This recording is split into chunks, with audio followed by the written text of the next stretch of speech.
Okay, so itong problema yan. Ayaw mag-engage dahil hindi na maka-neutral. So samahan nyo ako sa simpleng tutorial guys. Ayan ang problema. Okay, so let's start. Let's do it. Ford Ranger 2.2. Ayan na siya. Pasok. Yun. Let's go. Pagpalang araw, so another client naman tayo na Ford Ranger na 2.2 6-speed. So ang problema is secondary clutch. So gagawin natin dito is tuturo ko sa inyo yung basic pointers na magpalit ng secondary clutch, kasi malalaman nyo yan one time na medyo malambot yung clutch pedal. So minsan nag-stack up na, hindi na bumabalik. So secondary ang gagawin nating tutorial ngayon guys, at saka yung kanyang tawag niyan, yung kanyang sistema kung paano mag-bleeding. Okay, so from luma to bago. So tuturo ko sa inyo kung ano yung basic pointers kung paano siya gawin. Tingnan natin. Tara natin. Okay, so ito nga yung problema. Ayaw mag-engage ang kanyang clutch. Okay, so ano guys, hindi siya ma-engage. Ayan. Wala siyang pressure. O may problema talaga. So hindi na dito yan, hinila na. Ayan, ito yung pag-uusapan natin ngayon. Okay, kung ano yung gagawin. Okay, so ang gawin natin, ibababa natin transmission para malaman natin yung tikirahin doon. Magpapalit na tayo ng secondary clutch. Samahan niyo ako sa simpleng tutorial. So let's go. Ang gawin natin, automatic yan. Pumutok daw kasi yung yung dito. Problema dito sa kanyang secondary clutch. So palitan natin guys. So tara, sa ilalim tayo. Let's go. Una natin gagawin guys, syempre tatanggal natin yung kanyang buong mechanism, yung kanyang 4x4 na automatic transmission. So automatic mo ito guys. Ang mangyari nito, magtatanggal kayo nito, basic pointers pa rin, kailangan kabisado nyo yung electrical system, yung buong wiring. Kailangan pag tinanggal nyo yan, kung maaari mga baguhan, lagyan nyo ng marking o mag-tagging kayo para hindi siya magkabalibaligtad, o kung magkabalibaligtad man, hindi naman ng totally na mapapasok sa bawat sakit, kasi may kanya-kanya mga designation ng area yan. Okay, so ang gawin natin, ibaba mo natin guys para makita na natin yung buong mechanism. So fast forward natin para mabilis. Tara.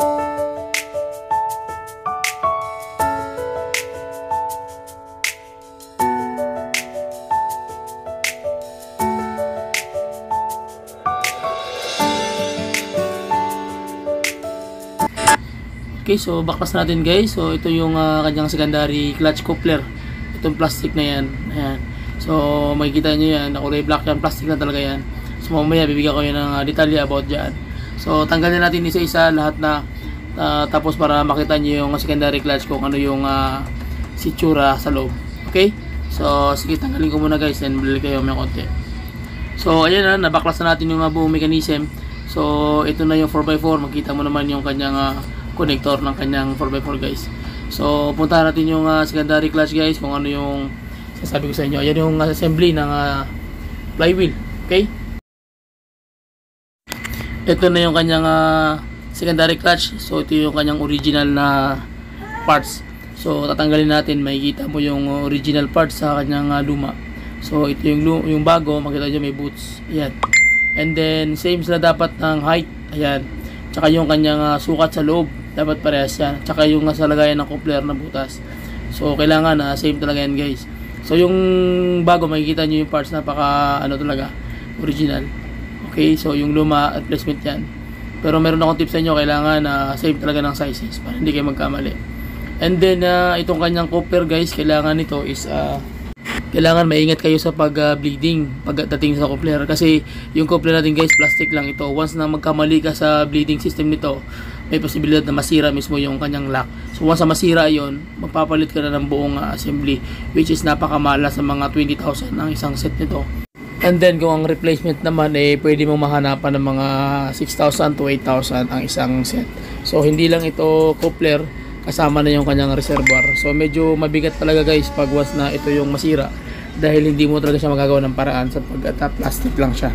So hindi mo na rin pwede mong i-convert kung magagaling taga mag-convert, pero karamihan kasi bumibigay. So ang ginagawa namin ng sistema. So technique lang.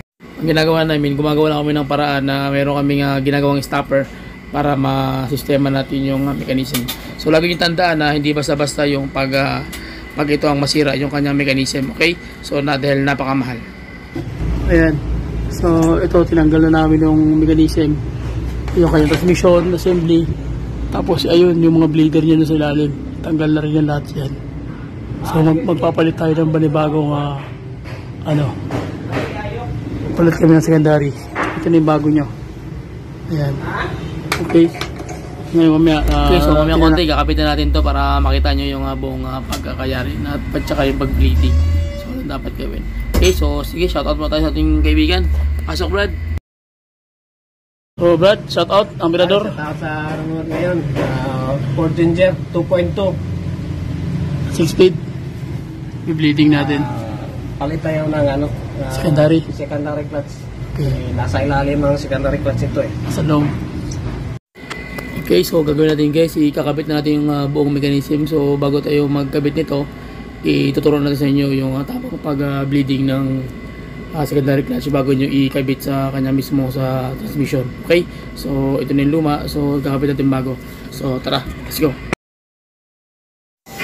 Okay, so marami nagtatanong sa akin about sa secondary clutch ng Ford Ranger, especially sa mga ganitong sistema. So bago pala kayo magkabit ng secondary clutch, so gagawin yung step ay lalagyan nyo muna yung secondary, sapagkat kailangan pala nito dalawang tao. Isa yung maglalagay ng fluid na DO34. Okay, wag yung DO3, DO4 po yung para dito. So dalawang tao po ang kailangan dito. Isa yung magpipress at isa naman yung maghuhulog ng kanyang fluid. Okay, so kailangan nyo muna siyang i-pump dahil pag hindi nyo po ito na i-pump, magkakaroon siya ng bubbles. So ang tanong dyan, 4x4 po yung unit natin, so napakahirap tanggalin at napakahirap din ikabit. Okay, so yun po yung kailangan na technique para talagang makuha nyo yung walang spongy. Kasi pag nagkaroon ng bubbles yan, medyo masakit sa ulo dahil magtatanggal kabit po kayo at mahirap siyang i-bleed. So dyan po minsan sumusurrender yung mga mechanic sa mga ganitong mga pangyayari. Kaya ito po yung basic pointers na ituturo sa inyo step by step. So makikita nyo po dyan, maglalagay tayo, papawasin mo lang, tapos pump ka lang ng pump. Kasi totally empty yung laman nito. So kailangan talaga tiyagaan nyo ng tiyagaan hanggang sa maubos yung kanyang bubbles doon sa loob ng kanyang secondary. Okay po, kasi pag hindi yan naubos, pabalik-balik lang yung yung bubbles, magkakaroon siya ng lost clutch. So hindi ganong malakas yung pwersa pag once na may hangin na magbibigay ng low pressure o yung mahinang kapit ng kanyang tawag niya yung sa kanyang pressure plate. So yung kanyang clutch lining, so magugulat ka, magkakaroon ng problema. So akala mo may problema yung kinabit mo, yung pala doon kaya nagkulang sa bleeding. So napakahirap mag-bleeding ito pag hindi po kayo marunong. Kaya kailangan dito, recommendation nito is kailangan expert po yung titira, may idea talaga kung ano yung dapat gawin. So nakikita niyo po yan, medyo matagal na tayo nag-bleed pero talagang may bubbles pa rin. Okay, so ganun po siya katagal, kailangan talaga siyang tiyagaan hanggang mapuno niyo po yung matanggal niyo yung lahat ng bubbles para solid talaga na wala na siyang spongy. Okay, so medyo okay na, puno na siya guys. So didiretsuhin na natin to, ikakabit natin mamaya konti. Okay, so almost done na guys, kakabit na natin yung buong mechanism. So magkakabit kayo nito, mayroon namang timing yan, 3 screw bolt lang po yung nakatapat dyan. So isi-set up nyo lang yan, and then kakabit nyo na rin yung tatawag na yung kanyang coupler na kanyang slip assembly, yung plastic, yung dun kung saan ka magbi-bleed. Once na mag-bleeding ka, so dito muna siya ilalagay sa belay bleeder, yung may plastic yan guys. So yun ang kaibahan nito, medyo maganda siyang tingnan, problema lang medyo mahina. Okay, kasi nga plastic, hindi ako ganong kumbinsido kasi mahirap siya gawa, hanapan ng paraan dahil mahal yung parts, yung coupler sasabi ko pag nasira yun, yung bleeder. Okay, so ilalagay natin yung lock guys, and then after that ikakabit natin yung buong transmission, and then after nyan i-bleeding na natin. Okay, so at least nakuha nyo yung basic pointers. So sige, fast forward tayo, tara.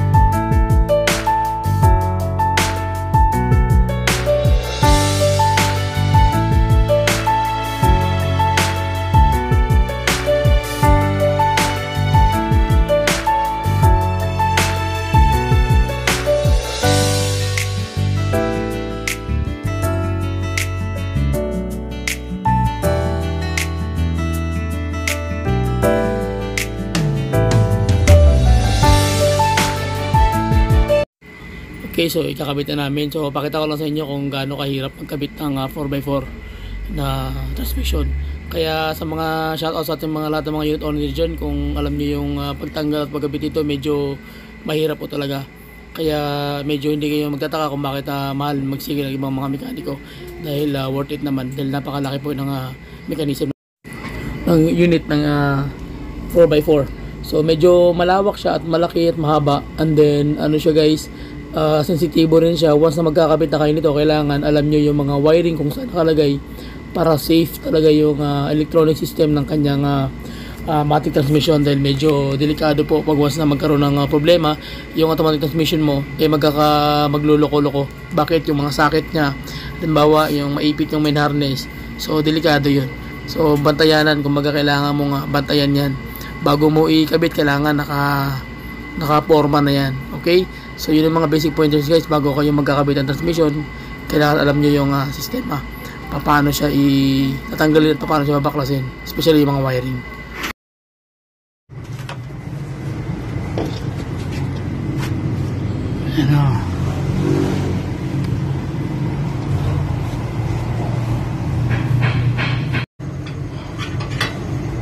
Ano, dentro na.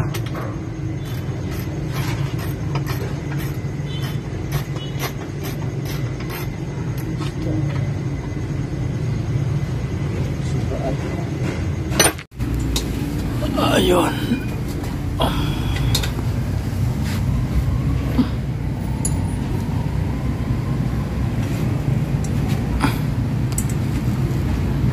Dami na ano sa ano. Kadi butang lang ni ko ano. Ay, i-gable tayo lang natin. Para sure. Namay pinanan kayo. Kung magpuputol niya kay isuko niya ko. Okay, so almost done na guys. Nakabit na natin yung buong mechanism, lahat ng kanyang tawag niyan, yung kanyang lahat ng wiring at saka yung kanyang buong system sa kanyang clutch. So ang gagawin natin guys, maglalagay na tayo ng DOT4 na fluid.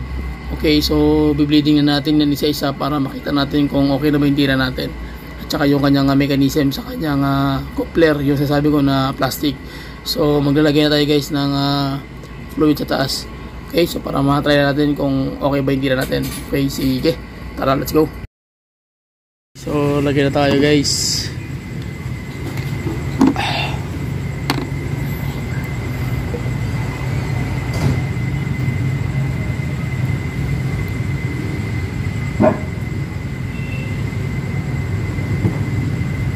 Ayan. So mag-bleeding na tayo. Let's go. Sorry. Okay, so bleeding. Nag-bleeding ka na. Ayan. Bomba na tayo. Yun o. Kumain natin muna mga May guys. mapanos ba yan?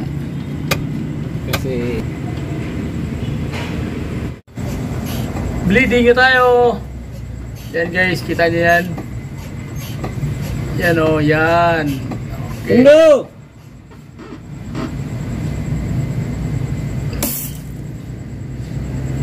Okay, pasok all right. Bleeding na yan guys. Hey! Mamba! Kita niyo, tumunog yung ano. Kumbert ninyo, okay? Yan ang pag-bleeding, okay? Hey, Pando!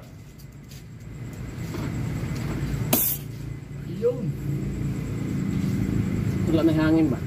Ayan kayo. Wala na. Hey, Mamba! Okay, kuha nyo na guys ang pag-bleed. Okay, so nag-bleed na, tapos na tayo mag-bleeding guys. Check natin yung tira natin. So, ito yung biting kanina. So, nawala na yung pinaka-bleeder screw niya rito kasi nga galing sa kabilang shop to.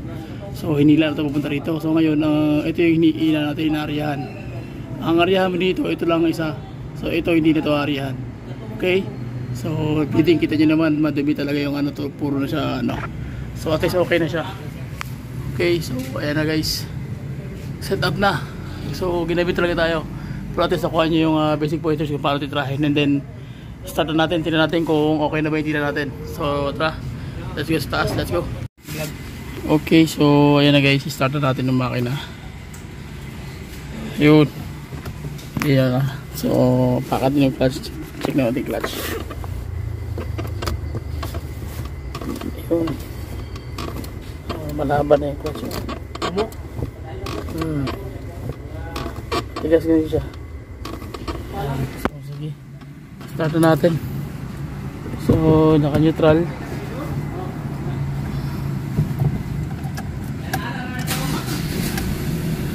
Yun. So, ngayon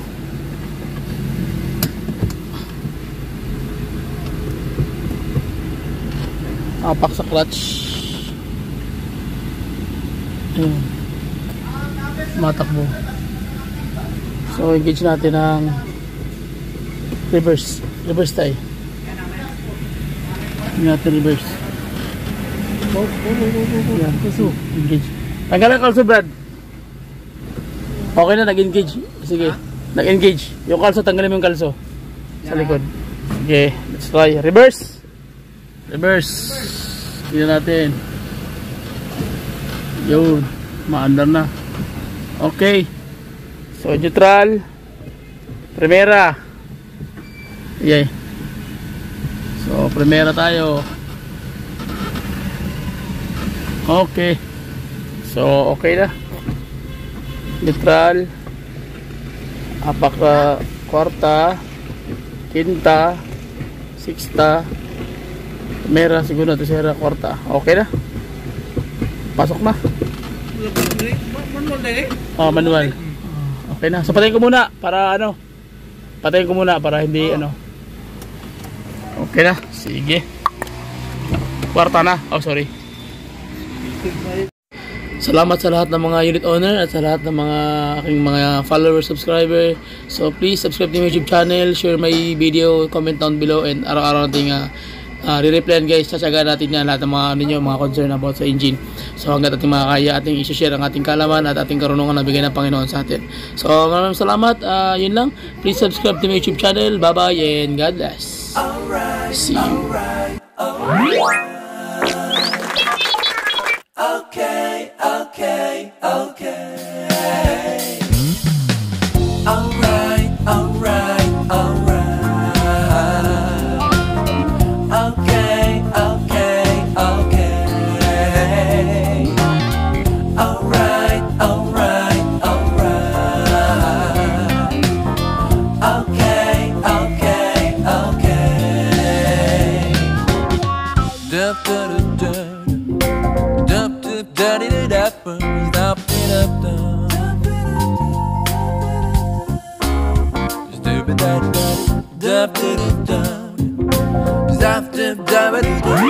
Dap